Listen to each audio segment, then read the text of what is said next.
Good morning. Well, it's not so much morning. I live in Germany, in the middle of Germany, the Hessen district, close to Frankfurt.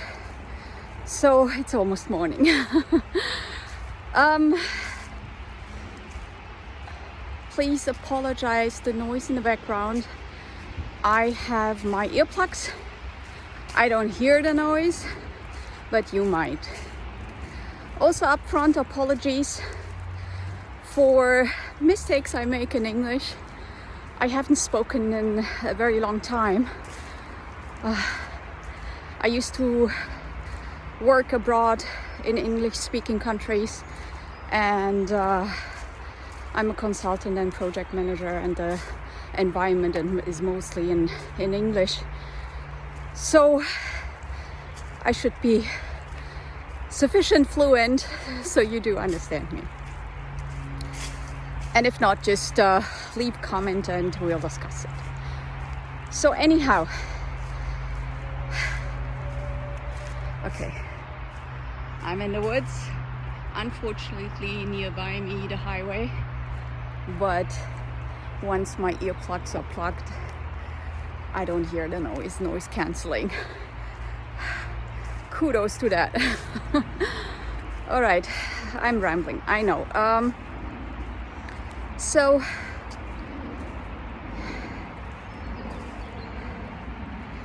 big topic, and bigger than the people that talk about it might think. Narcissism is a word that is used worldwide to define a certain type of person, especially in partnerships, most specific in relationships, or how I would call them in most people's situationships. But it's far more impactful than we all think. See, what I understood from loads of academic researches that I've read, blogs, mostly women, but not only. I mean, I know it's a one-way perspective, but what was crucial for me to understand is this very specific type of behavior over and over again, as if you meet the same person. So since my childhood, it's a little bit muddy, since my childhood I've observed a lot. Most of the time I was very intrigued by the psyche of people. Why? Because I've seen people act from kindness, I've seen people act from evil, demonic perspective. Like seriously, wouldn't care less if they killed someone on the way to success. So once you observe this as a growing child, and once you observe this as a young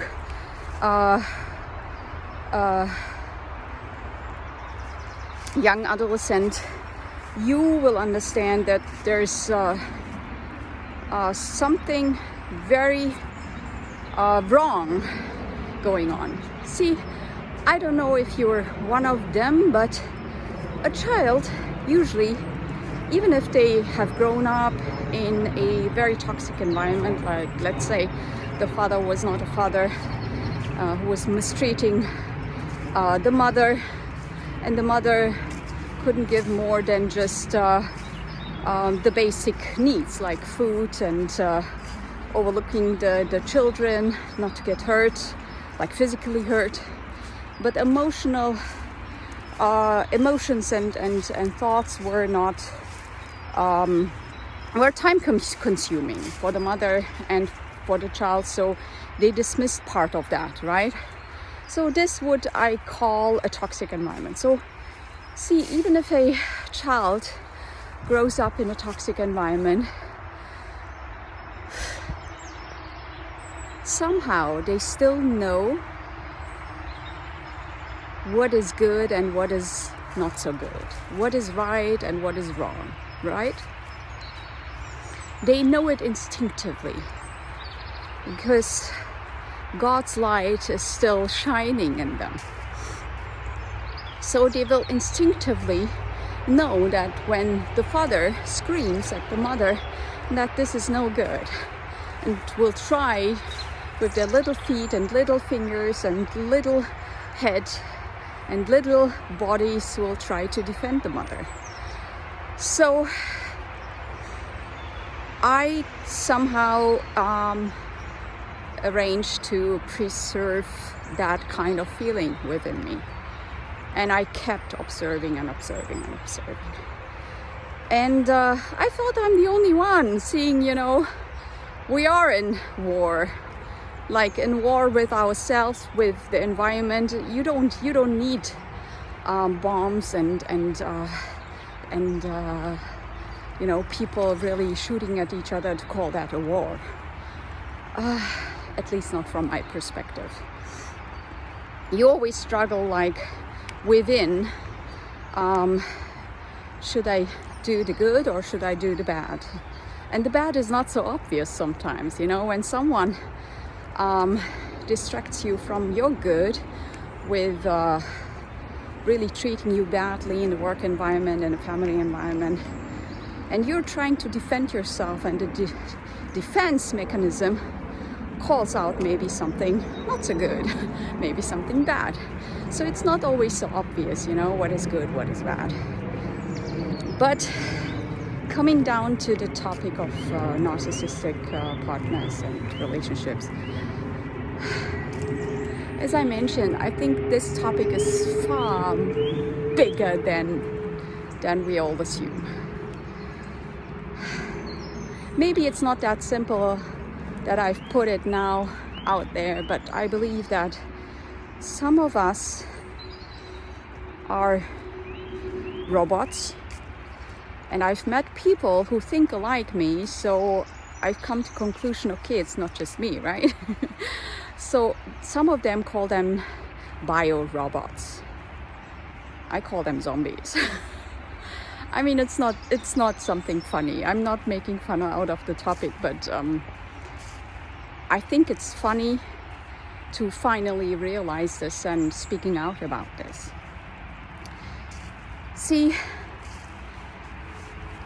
where you meet with the narcissist is the component of you as well as them are dissociated. What does that mean? You have been in a childhood maybe that wasn't healthy, to say the least, and the only way to survive was to dissociate. What does that mean? You don't feel as much, yeah? So you kind of take a step back from what you see, what you hear, what you experience, and you don't feel as much. And I've come to conclusion there is where you both always meet. Well, some of you, I'm sorry, I really hate this generalization over the internet, and only from my perspective, from the limited perspective I have with my own experience and some others out there, but there are always other people who experience this kind of situation differently, and I really want to not exclude them, and I don't like this conditioning over the internet. Once you see a short video, whatever, I'm only on YouTube, so I see the shorts. They always say, they use words like always, you're this, you're that, you're, so there's always different perspectives on the planet, which I appreciate. And so I'm trying to navigate through my definition and through how I explain and something through my experiences. Anyhow, so this is where you both meet, and dissociation is something so profound that it influences all of your doings and all of your perspective, all of your how you navigate through life on a day-to-day basis. Yeah. When you're dissociated, even when people mistreat you, it doesn't affect you at all. Like, let's see me. I was trained in my family home to really excel anything related to school, university, job, you know. So I have faced so many ugly people mistreating me in such an ugly way, but at that time I didn't feel anything. It didn't, you know, it didn't really hurt me. It didn't really affect me. At least I thought so. Yeah. So think in multi-dimensions.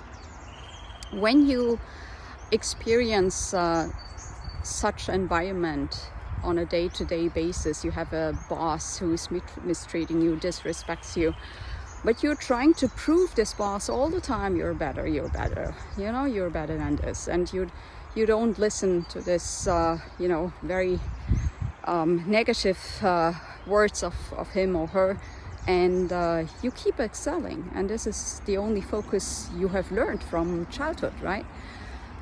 So this is maybe on the conscious mind you're not so much affected, but on the subconscious mind, on a soul level, if you think on multi-dimension, we're multiple layers, right? You're not just a corpse. If you were the corpse, then, you know,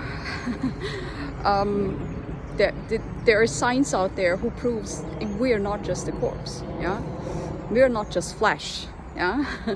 So if you expose your soul, your heart, your emotions to such disrespect, rudeness, somehow this will affect you. It depends on your stamina, it depends on genetics, it depends on multiple other influences how it will affect you, but it will affect you. And in this case, I would say always. So it will affect you. So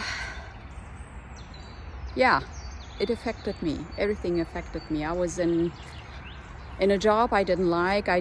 I studied. I have double masters in economics and quantitative finance, subjects I would have never chosen if my dad didn't push me to do that, right?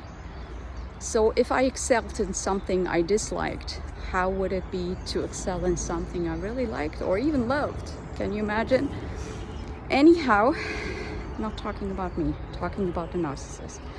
So, you know, I traveled to South Africa, one-way ticket, no job, no accommodation. And I finally found a job in a German foundation.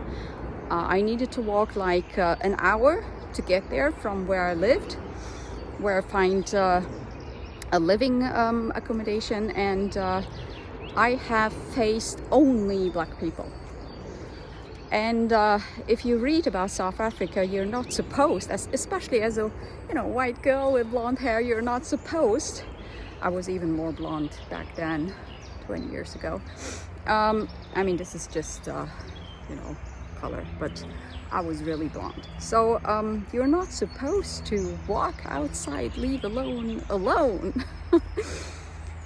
And nothing happened to me because I'm not a victim. I was trained to become a victim by my dad, but I rebelled against it, and I'm not a victim. So nothing happened, and my boss gave me enough salary to get me a car because he heard about it, and he called me in his office and he said, "You can't do that. I don't want the notification that you've gone missing or that something happened to you." And so he yeah, he agreed to give me more salary so I can afford a car. But, you know, I lived in a black environment. So just giving you examples of my life, that when you're dissociated, your emotions don't function. And sometimes your emotions, most of the time, your emotions give you signals about the environment, about risks, about, you know, something wrong somewhere with someone, whatever. You don't have that functioning signal anymore. You just don't. And why you're with this narcissist is exactly that point. The narcissist, or I would call them zombies, because narcissism is about, you know, also about arrogance, about self-loving. I have never seen a narcissist self-love himself or herself. So apologies for that, in direction to, you know, all the psychological books out there pretending that the narcissist loves himself, grandiose, complex. No. The least, the least, if not very missing self-love. So when you see a narcissistic life, not just from the relationship perspective, but, you know, from the outside, you know, your ex is a narcissist, and you observe his life decisions and, you know, everything that's going on in his life, you wouldn't call them, yeah, he loves himself so much that he excelled in his job, and he lives in this beautiful environment, and he takes care of the kids because his kids are like an extension of himself, you know, all these things. No. So what there is where you both meet, dissociation. Dissociated, yes, I think that's the word, right? So when a narcissist, like my ex-zombie, I don't want to call him he's nobody's, but the ex-zombie, the ex-creature, nothing was going right in his life. Nothing.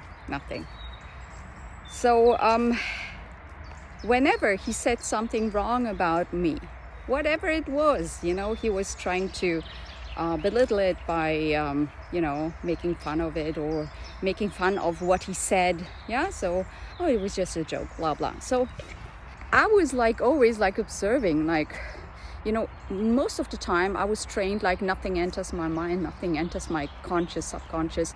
I was trained this way to just, I'm a work machine. I'm a machine. I was trained to be a machine, you know. And I used to always sit there and looked at him, like not even twisting my words, or not saying anything, not doing anything in my facial expression, nothing. I used to sit there and was thinking, what must he go through inside? How broken must he be to even think this way? I mean, afterwards I can laugh about it. He is such a zombie, you know, completely empty shell. If you believe, possibly possessed by demons, you know, sent by Satan. I mean, most people know that, you know, I'm a religious person, I'm a Muslim, and I believe that there are angels, yeah, so just like the Bible says also, and there is, you know, the fallen ones, yeah, and those that really are a creation of hell. So if you think in multiple layers, then I wouldn't say they have any human factor within them. It's just the outside flesh that make them looks like they're human. So when you go to therapy, my therapist is a gorgeous woman, and very educated, but at the same time put the education into perspective of real life. It's beautiful how she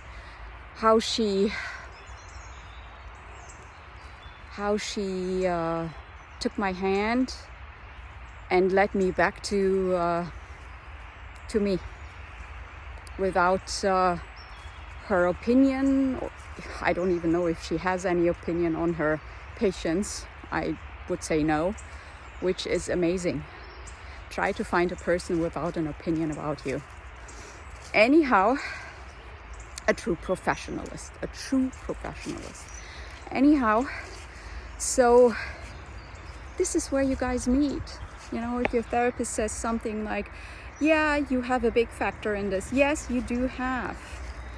Because your emotional signals, they just don't work. And due to dissociation, most likely from your childhood. Most likely. So you don't hear what they say.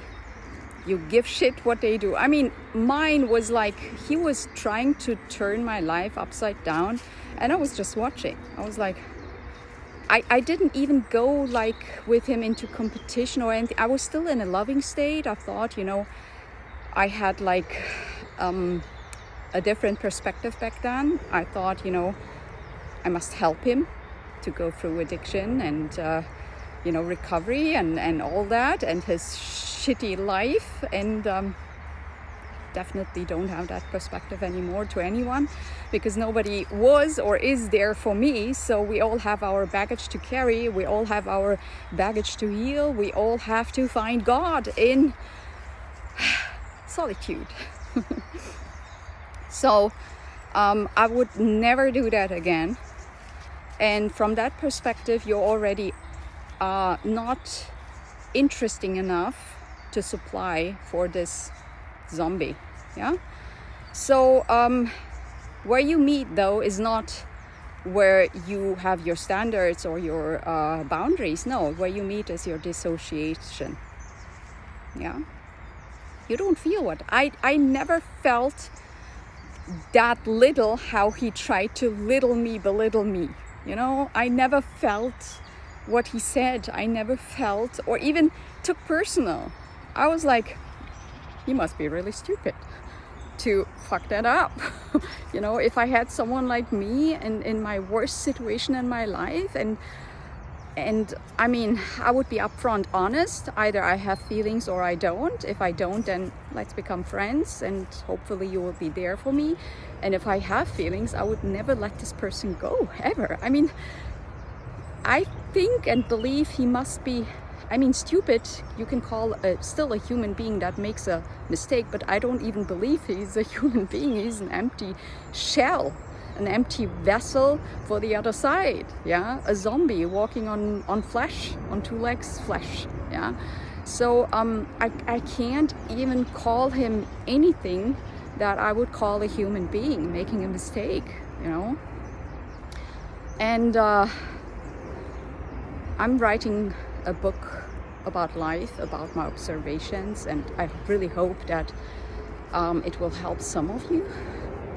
And this is an urge. I don't know why. I mean, I'm not an author. I'm not a psychologist. I'm an economist, a financial advisor, not an advisor but consultant for banks and all that. So it just compromises all my it all my English, okay. It all summarizes my observations and my insight about so many topics in life, because I've gone through hell back and forth maybe 10 times since my childhood. And I made it out. And laughing me is not becoming bitter, is really being happy. I'm really happy and proud of myself. So how beautiful it is. So what I want you to know is your emotional signal as a human being, dear ladies, I'm always talking from the lady perspective, are not functioning. And I really hope that some of you will listen to this and maybe try to investigate about their inner wounds and heal them. Because once you feel yourself, just like I do now, I would never allow someone like this come into my life. I'm the queen of my life. I'm the gorgeous woman of my life. I have this wonderful gift of my body that is functioning in this life. So how can I, give away all this gift from God to someone who mistreats me? Like seriously. If you have this awareness of yourself, what you've gone through, how beautiful you are, and I mean, leave alone beauty. Just look around. There are so many handicapped people. There are so many people that even don't have food on the table, that lack the basic needs, And I'm so grateful to Allah. I'm so grateful because I'm a Muslim. I don't want to call Allah God because it has also some misconception about this Trinity we don't believe in. Anyhow, so I'm so thankful to Allah. I'm alive. I am functioning. My body is functioning. It's healthy, and I live in a surrounding I can choose. I have food on the table, and I have overcome so many hurdles, so many demonic zombies. Yeah, and still saved my heart, my emotions, in such a way that I can still feel the pain of others. And I mean seriously feel it, not just, oh, you'll be fine, kind of feeling. And this is such a gift. Have you tried to find friends who really were there for you in your worst times? I haven't. I have just two of them, and not really two, but this one woman is really also someone that I can count on, but we're not very super close. Somehow she has her family. She has 2 or 3 living cities, so she commutes from one to another, so we don't have that much time. But the other one is like, I can count on her like a sister I never had, even though I have biologically, but I don't, So, and the others were just fake. I needed to pay a fake friend to listen to my problems, because otherwise she wasn't there. Whenever I called her, I really needed her advice. I mean, only getting advice doesn't mean you're going to do it the way she thinks she would do. But I mean, having someone just listening to you, having someone feeling your pain, having someone talking from the heart, it's so rare. It's so rare. Almost non-existent. So if you're one of them, and I assume it's my assumption globally, if you are one of them as a woman, you are very rare. And if someone calls you a friend, they are blessed. They are really blessed, because that person knows